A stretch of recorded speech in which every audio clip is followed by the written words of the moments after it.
All right. Who in here has read the phrase, products with digital elements, no fewer than 343 times over the last few months? I got one hand right here. All right. You are my people.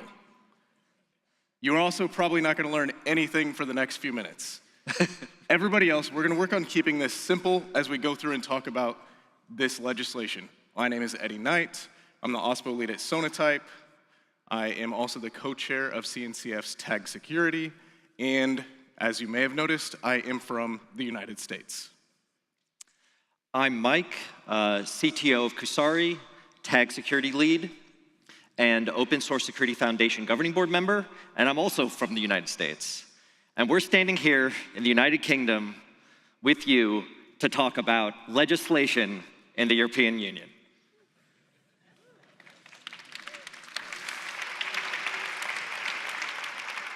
So that speaks to the global impact of this legislation. But it appears that 62% of you, according to a recent Linux Foundation survey, are not familiar with what this legislation is. So, what is it? It is European Union legislation intended to protect consumers and businesses from cybersecurity threats in products with digital elements. It's a good thing. That is a very, very, very short definition, Mike. So I'm going to ask you to double-click on that, zoom in, give us a little bit more detail. Sure, it's simple. See, our good friends at OpenSSF, Fukami, created this map which shows all the roles and responsibilities for the Cyber Resilience Act. But it's simple. You have, open source maintainers, you have manufacturers, and they're cooperating with regulatory bodies, and Mike, that's not simple. Oh. That's not simple. Let's start at 2027, and let's work backwards to today. Okay. In 2027, the CRA goes into full effect. That means anybody who is selling a product with digital elements in the European Union will have security responsibilities.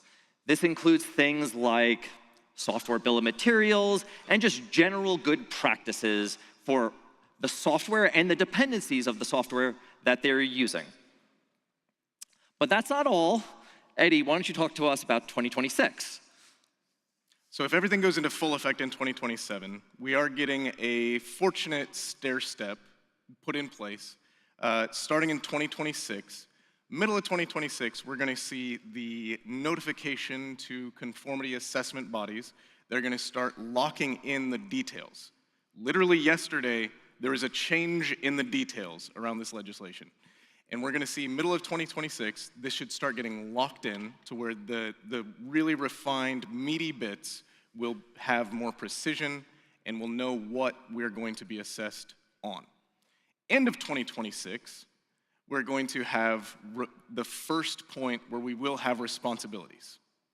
The first responsibility, starting on December 11th, 2026, is going to be for reporting requirements of any known exploitable vulnerabilities in products with digital elements. All right, so I'm the one who has to define what a product with digital elements is. Again, just put simply, it's a product whose intended and foreseeable use includes direct or indirect data connection to a device or network. Okay. Let's keep it simple.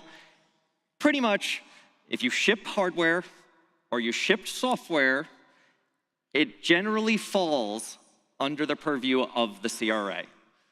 Generally? Okay. If you already fall under another EU regulation, like those under the automotive industry, medical device industry, you're already doing a lot of great security activities, and you don't fall under the CRA. In addition, there is a lot of debate about certain things like when browsers fall under it, what rules they might have to follow, as well as software as a service. Generally, software as a service doesn't fall under the CRA, and there's a whole bunch of specifics out there about If you have a piece of software that you do ship and it can only operate with your SaaS, then maybe it does fall under the CRA. But again, all of this is being worked on as we speak. In fact, as we had to submit the slides yesterday, there were meetings among the EU working groups to start to really clearly define some of these things and close those loopholes. So, Eddie, why don't you now talk to us about how this impacts everybody here? There's a lot of people in this room. Most likely you fall into one of these 3 categories or multiple. You might be in multiple different categories as an individual. Your company might be in multiple categories. So we need to spend a little bit of time on understanding what the roles are before we can really understand our responsibilities. I'm going to try and touch on both of those very briefly. Again, those of you who have already dug in and read this whole thing have a really solid understanding of the complexity here. We're going to try and give an overview of this and tell you why this isn't scary. Maintainers. Quick show of hands, how many maintainers actually got up this morning and came out here? Maintainers of an open source project. You are all up front. Oh, there's so many of us. All right. So, no legal liability. As an individual, don't worry about this, right? We have had fear and uncertainty and doubt, and at one point there were very reasonable concerns and maybe some negotiation and haggling around who could be sued and who could be fined.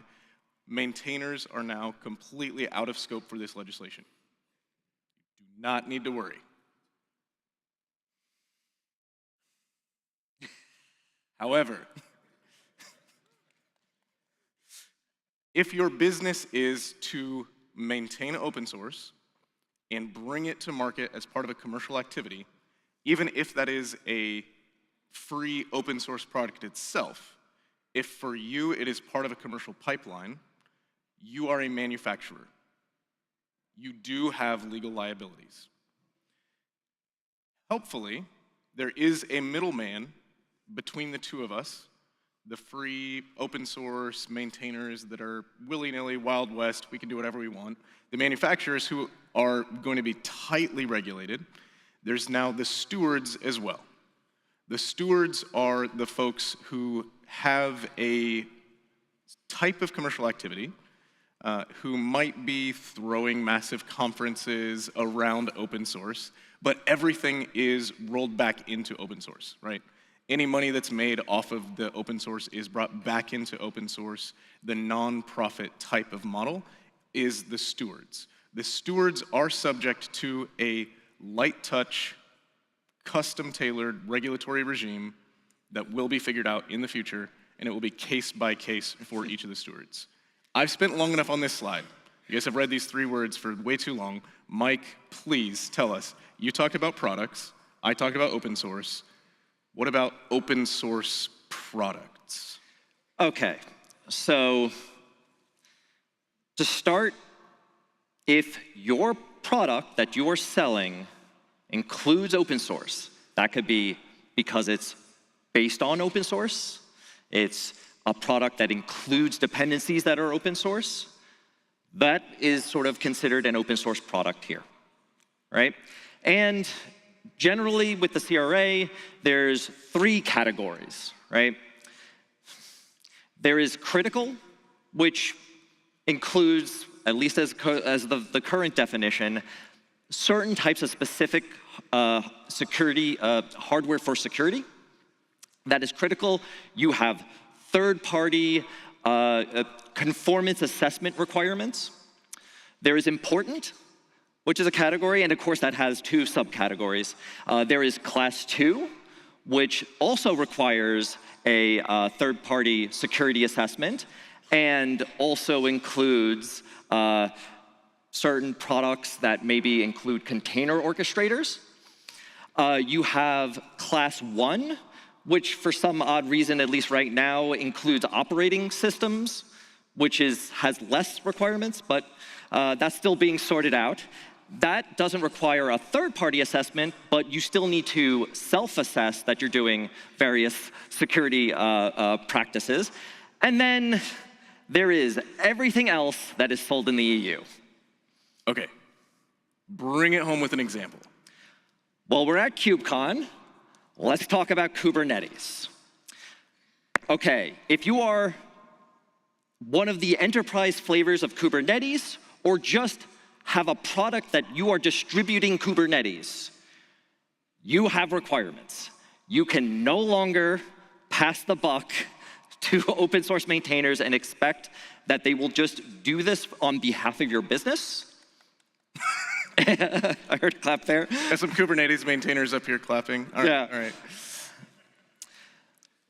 Now, again, open source Kubernetes, hey, there are no requirements there's no liability for you.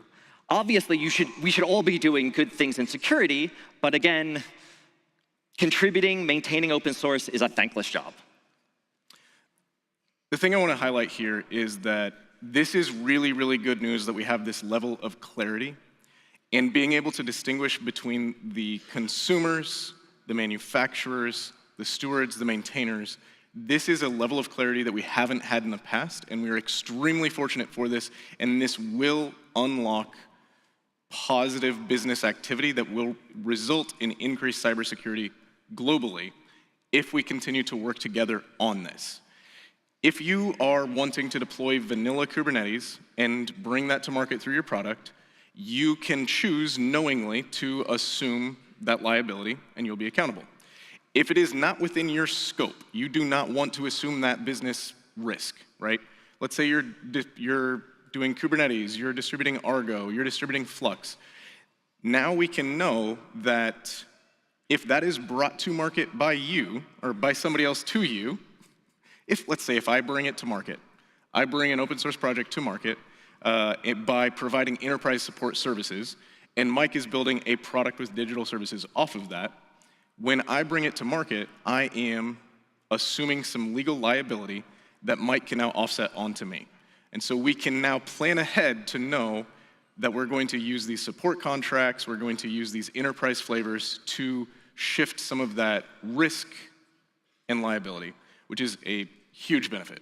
And so why don't you tell us how the Linux Foundation, CNCF, OpenSSF is helping?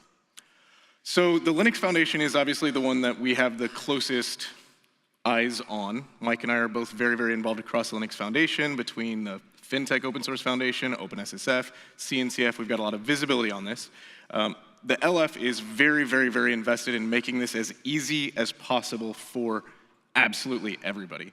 And this is both from the foundation, such as the new LFX Insights rollout that's going to be coming out this summer. It's going to be really freaking cool. And also just the things that we're doing as volunteers around the community.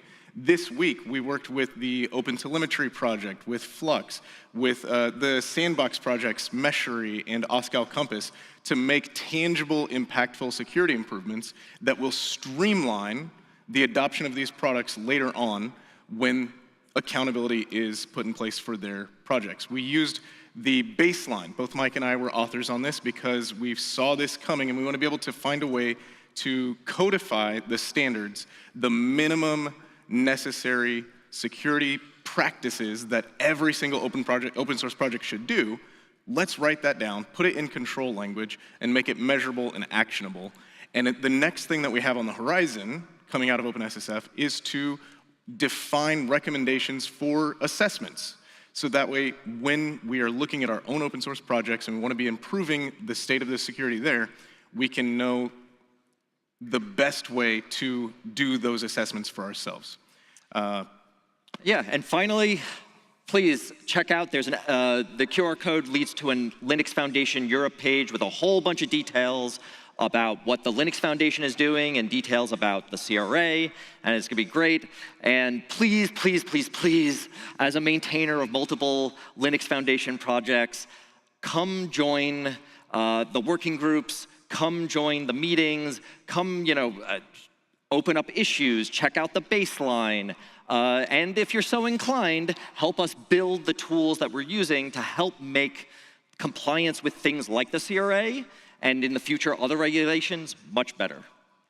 Grab this QR code right now, get more information. We need help actioning a lot of this. This is good news if we work together. Thank you.